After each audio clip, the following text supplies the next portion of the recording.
Baik pemirsa rahimani wa rahimakumullah, tentu dalam masalah rumah tangga itu ada saja ya.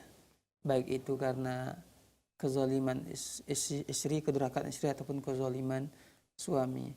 Hanya saja kita harus memahami ketentuan-ketentuan dalam agama kita. Pertama ya, dalam masalah istri umpamanya. Seorang istri itu wajib dia itu patuh dan taat kepada suaminya. Dia wajib patuh dan taat kepada suaminya. Dan suami juga harus dia berbuat baik, lemah lembut kepada istrinya. Ini harus dipahami. Kalau seandainya istri memahami dia wajib taat dan patuh kepada suaminya, suami juga wajib dia itu berlemah lembut dan baik kepada istrinya, maka rumah tangga akan menjadi langgeng, harmonis dan baik. Tapi kalau seandainya masing-masing tak peduli dengan kewajiban dan tugasnya, ini membuat permasalahan menjadi rumit, menjadi masalah, ya. Nah, kalau seandainya nih, karena kita nggak tahu sebenarnya bagaimana kasusnya, kenapa suami itu menyakiti istrinya ataupun sebaliknya. Iya. Karena bisa jadi istri tidak memahami apa itu kewajiban dia sebagai seorang istri. Sehingga suaminya marah dengan cara melampiaskan marah, emosi dan sebagainya. Nah, meskipun demikian, istri itu pertama, dia tidak boleh keluar dari rumahnya kecuali dengan izin suaminya.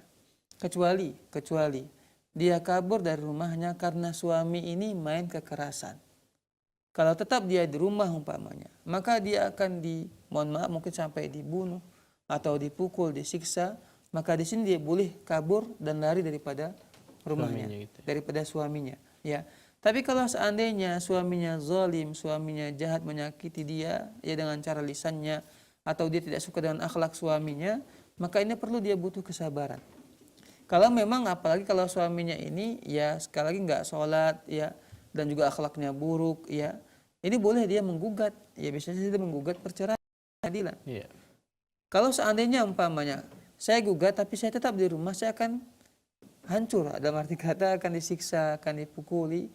Kalau seperti dia khawatirnya, maka dia boleh meninggalkan rumahnya. Karena apa? Karena memang kezaliman suaminya ini ya terhadap dia, dan dia khawatir suaminya bisa menyakiti fisiknya.